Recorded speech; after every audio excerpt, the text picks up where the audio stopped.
Saya Lukman Hakim. Jika saya adalah setetes tinta merah, dan saya jatuh ke dalam seember air, saya tidak mampu mengubah warna air dalam ember itu menjadi merah. Seperti itulah pengetahuan saya, yang tidak mampu mengasinkan air laut. Sahabat kendi emas, bahwa dalam sistem pengolahan air apapun yang kita olah, menjadikan kita untuk mempunyai alasan terhadap sesuatu yang kita jual. Tanpa alasan kita tidak punya bahan untuk kita ceritakan kepada orang lain tentang produk yang kita buat. Dalam urusan air bersih dan air minum, pemerintah telah menetapkan melalui Peraturan Menteri Kesehatan tentang standar kualitas air bersih dan air minum yang boleh kita konsumsi. Di dalam Peraturan Menteri Kesehatan, poin yang terpenting adalah bahwa kandungan mineral terlarut di dalam air atau total dissolved solid atau TDS adalah maksimal 500 ppm dan pH 8,5 ppm.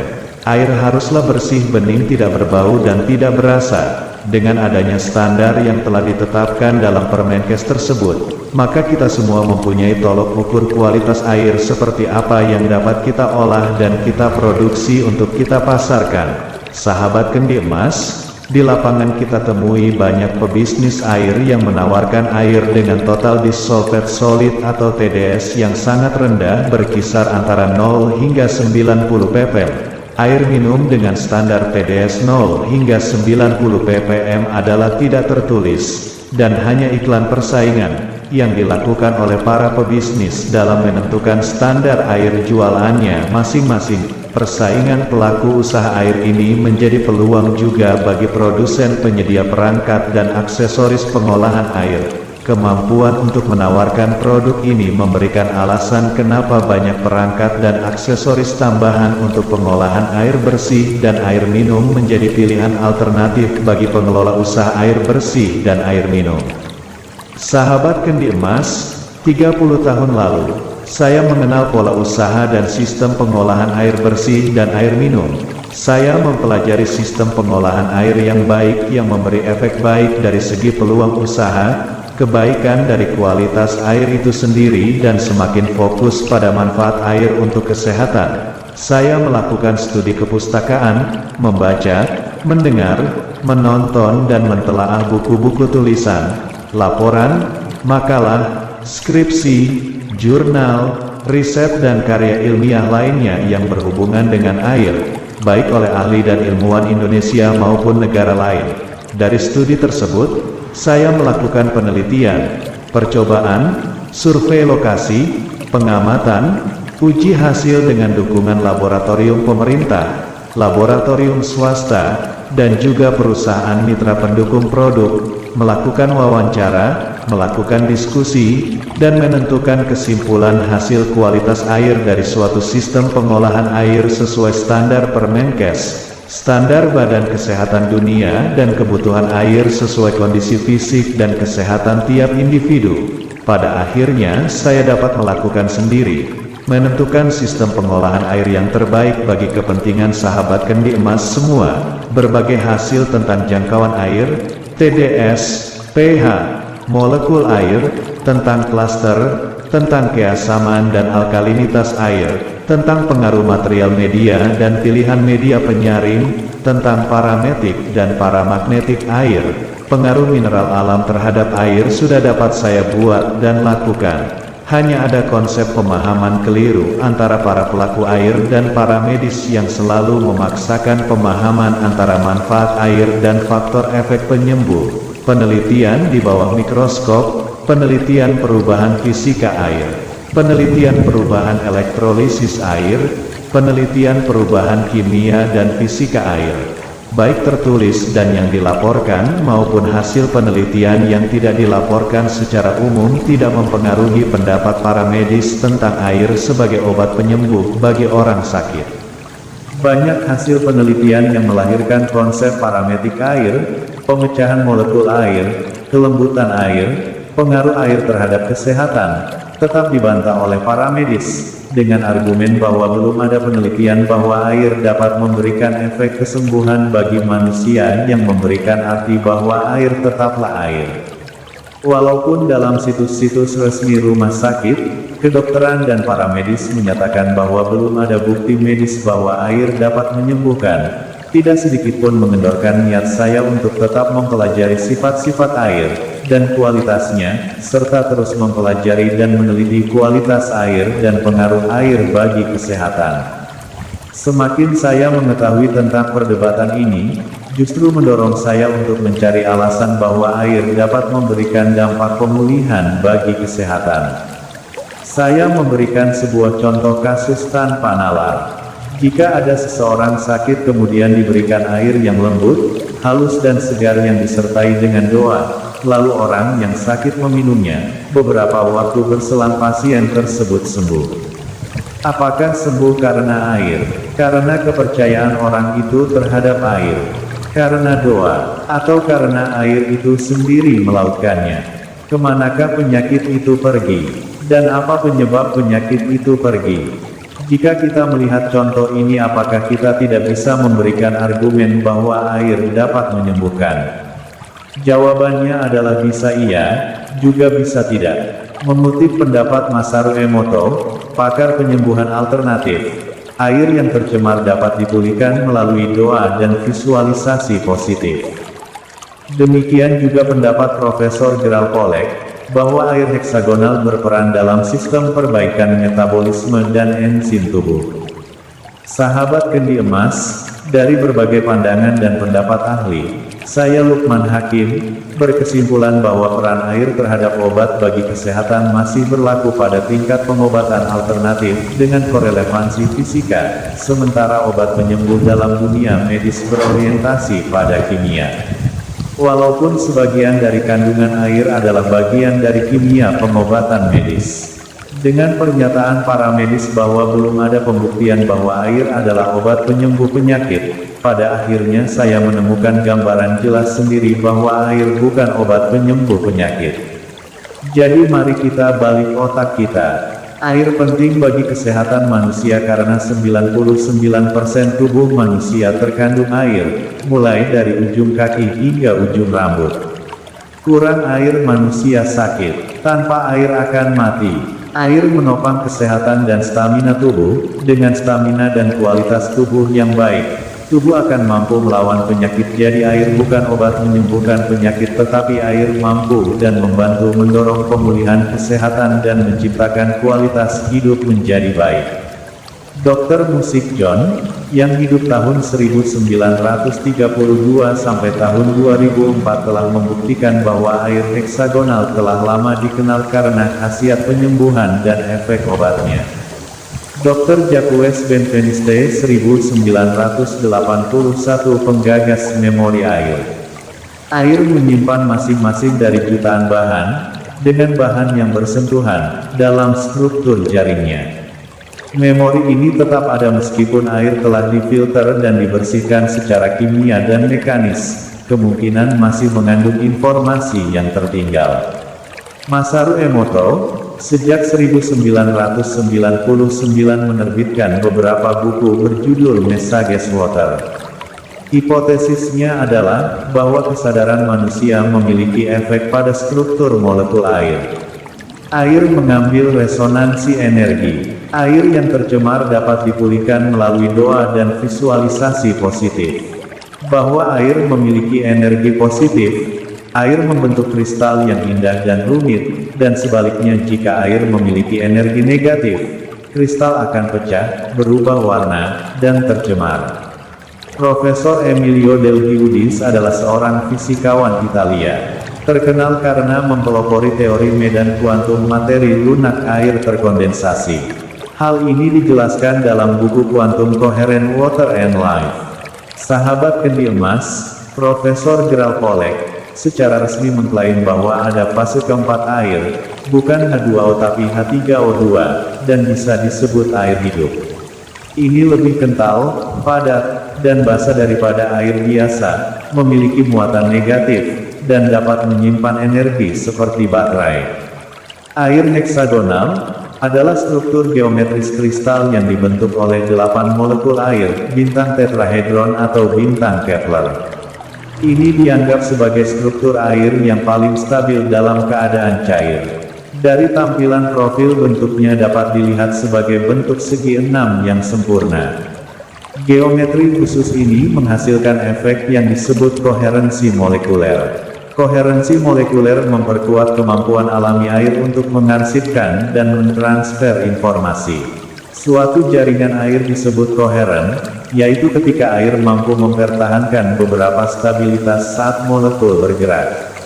Semakin terstruktur, ditandai dengan peningkatan ikatan hidrogen, semakin besar koherensi, semakin besar pula kemampuan air untuk menyimpan dan membawa sinyal dan informasi lainnya.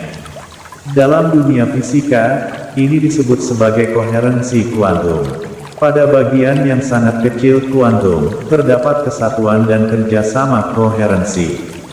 Dr. Mujon dalam buku, The Water Puzzle and the Hexagonal Key, 1986 memberikan bukti ilmiah yang menunjukkan bahwa struktur heksagonal air lebih disukai oleh semua organisme biologis. Air heksagonal juga berperan dalam fungsi DNA sehat, reaksi enzim dan berbagai fungsi metabolisme. Dr. Musik John menemukan bahwa pemulihan air heksagonal dalam tubuh kita dapat meningkatkan vitalitas, memperlambat penuaan dan mencegah penyakit. Proses penuaan juga merupakan fungsi dari hilangnya air heksagonal tubuh dari sel-selnya. Di manakah air heksagonal, yang lembut, hidup, basa, parametik, paramagnetik dan memiliki energi kuantum. Dari pendapat beberapa ahli tersebut di awal, bahwa air heksagonal, yang lembut, hidup, basa, parametik, paramagnetik dan memiliki energi kuantum berada banyak hampir di seluruh penjuru bumi. Pendapat ini diperkuat oleh Victor Soberger, yang hidup di tahun-tahun 1885 sampai tahun 1958. Dr. Gerald Pollack, Profesor Bioteknologi UW di University of Washington, telah mengembangkan teori bahwa air sebenarnya tidak termasuk cairan. Sahabat kendi emas, saya mencatat beberapa perilaku air yang saya amati sendiri secara nyata dalam kehidupan sehari-hari. Air dapat menghantarkan listrik, air punya energi untuk menggerakkan turbin. Air mempunyai kekuatan untuk mengapungkan benda bahkan besi. Air menjadi panas ketika dimasak, dan air dapat menjadi padat pada suhu 4 derajat Celcius, tetapi akan kembali menjadi air pada kondisi suhu normal. Sahabat kendi emas, tidak ada cairan yang berperilaku seperti air. Dan perilaku air ini sangat istimewa. Saya sependapat dengan Dr. Gerald Pollack bahwa air sebenarnya bukanlah cairan. Air dapat menghidupkan. Air tempat jasad hidup berkembang dan bermutasi. Air mengatur tumbuh kembang tumbuh-tumbuhan dan makhluk hidup. Air menata ekosistem dan alam semesta. Air dapat melarutkan apapun. Air dengan pemicu mampu menembus baja. Bahkan air dengan energinya mampu meluluhlantakkan daratan pemukiman, dan menerjang apapun yang ditemuinya. Dan yang berhubungan dengan kita adalah air tidak bisa dimanfaatkan. Ketika volume air di dalam galon sudah penuh, dapatkah Anda manfaatkan supaya bisa ditambah isinya? Tentu tidak, artinya air tidak dapat dikompresi atau dimanfaatkan. Sumber air dengan kualitas heksagonal terbaik berada di pegunungan, di bawah air terjun, pada aliran sungai di gunung dan pada sumber-sumber alami di pegunungan. Air menjadi rusak ketika sampai di rumah-rumah yang mengalir melalui pipa, dibawa dengan angkutan, dimuat dalam kemasan dan lainnya. Bagaimana solusi memperbaiki air yang rusak? Dengan aerohydrokendi emas, kerusakan air dapat diperbaiki. Sahabat kendi emas, bagaimana cara kita melihat dan memahami contoh kesatuan kuantum? Lihatlah segerombolan ikan di laut atau sekelompok burung di angkasa. Setiap ikan atau burung bergerak secara mandiri. Ketika bertemu bersamaan di dalam kelompok besar sebagai satu tubuh, seolah-olah mereka bergerak mengikuti konduktor. Apakah konduktor itu ada? Demikian juga kuantum yang terbangun untuk kesehatan kita, dari seluruh satuan sistem kerja sel, akan jadi satu kesatuan kelompok yang prima untuk vitalitas dan kesehatan kita. Sekarang mari kita latihan dan belajar merasakan kualitas air. Meminum air dengan total dissolved solid atau TDS lebih dari 90 ppm akan membuat kita kenyang, dan dahaga kita tidak terpuaskan. Tubuh tidak dapat langsung menyerap air padat yang kita minum, akhirnya rasa buang air kecil tertunda. Setelah meminum cobalah melompat, air di dalam lambung akan kopiak. Meminum air dengan total dissolved solid 0 hingga 80 ppm, kita kenyang, dahaga kita terpuaskan, dan air tidak kopiak di lambung. Dalam hitungan menit rasa buang air kecil akan muncul. Hal itu terjadi disebabkan oleh air dengan mineral rendah akan lebih mudah diserap tubuh. Tubuh tidak perlu memilah mana hidrogen, mana oksigen dan mana mineral anorganik dan mana mineral organik. Air yang kita olah melalui suatu sistem pengolahan air minum itu masih air biasa. Pada air biasa, 5 molekul H2O berkelompok membentuk formasi pentagonal segi 5. Kumpulan kelompok pentagonal tersebut membentuk wujud yang kita lihat dan kenal sebagai air. Pada air heksagonal, 6 molekul H2O berkelompok membentuk formasi heksagonal segi 6. Fenomena ini terjadi karena air dipengaruhi oleh magnet dan radiasi elektrik. Bagaimana jika air dengan formasi pentagonal dengan TDS lebih dari 90 ppm diolah melewati aerohydroquantum kendi emas? Air dengan TDS 90 akan terasa seperti 5 ppm. Aerohydroquantum kendi emas melunakkan air lebih terasa lembut, segar, berenergi dan basah, air hidup, heksagonal dan pH 8 ppm. Apalagi jika air tersebut memiliki TDS yang lebih rendah. Sahabat kendi emas, air tetaplah air. Rasanya pun tetaplah air. Yang membedakan adalah unsur kelembutan dan kesegaran air yang dapat dirasakan ketika diminum. Jika kita pergi ke hutan atau mendaki gunung dengan peluh membasahi dan napas tersegal-segal, kemudian kita menemukan sumber air di celah pohon atau dedaunan dan lalu diminum, akan menyegarkan dan mampu mengembalikan kesegaran dan stamina kita. Semua air yang mengalir di sungai di gunung, hingga danau dan laut pada permukaannya tampak sama. Akan tetapi karena perbedaan kedalaman dasar alirannya karena pengaruh bebatuan atau batang kayu yang menancap berdiri atau penghambat lainnya pada aliran tersebut akan membentuk pusaran. Pola pusaran ini bertindak sebagai struktur resonansi yang kuat serta memiliki daya energi dan listrik.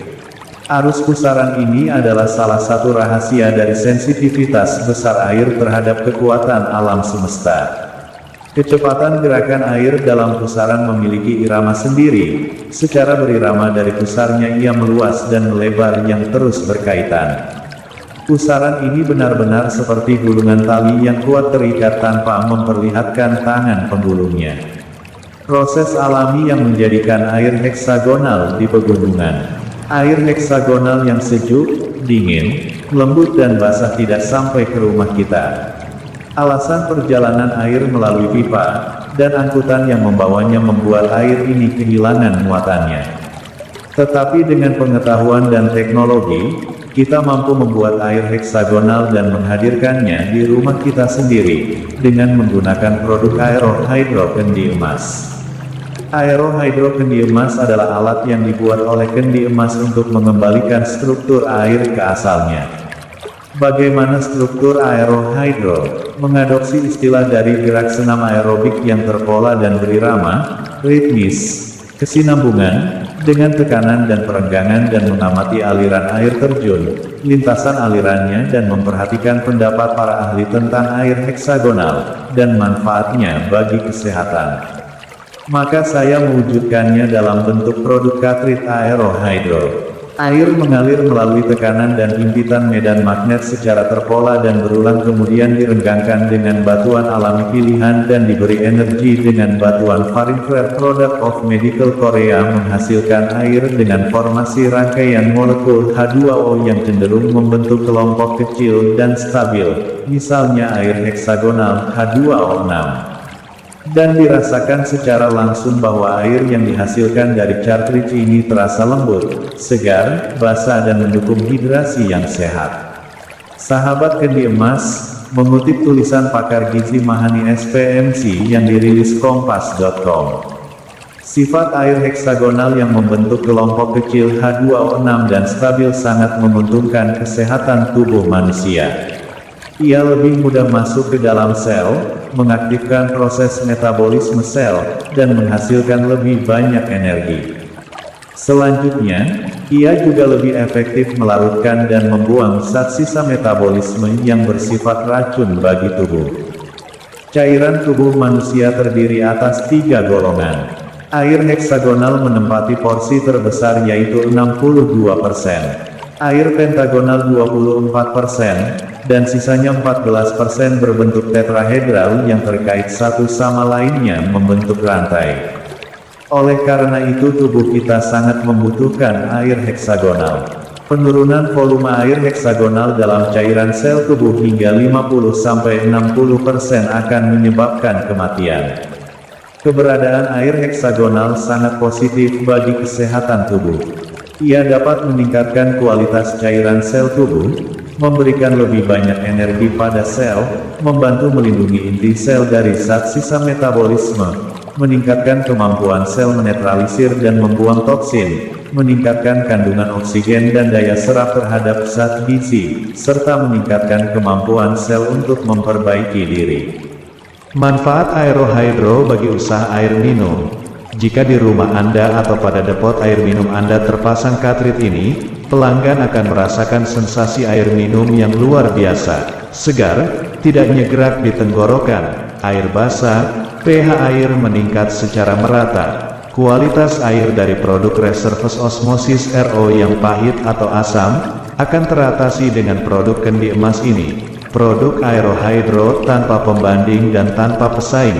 Satu kali beli, dipakai selama mungkin. Jika produk pH adjuster Anda larut dan habis di 10.000 liter, produk Aerohydro kendi emas tidak mudah habis, karena produk cartridge Aerohydro Quantum kendi emas berisi batu-batuan alam Indonesia. Batu-batuan ini tersusun secara sistematis dalam penyesuaian resonansi dan polarisasinya. Sahabat kendi emas, saya Lukman Hakim akan terus berusaha berkreasi dan berinovasi untuk membuat perangkat pengolahan air yang tidak mudah rusak dan dapat dipakai selama mungkin. Tetaplah semangat, tetaplah berusaha, tetaplah berjuang, tetaplah sehat dan tetaplah menjadi sahabat kendi emas.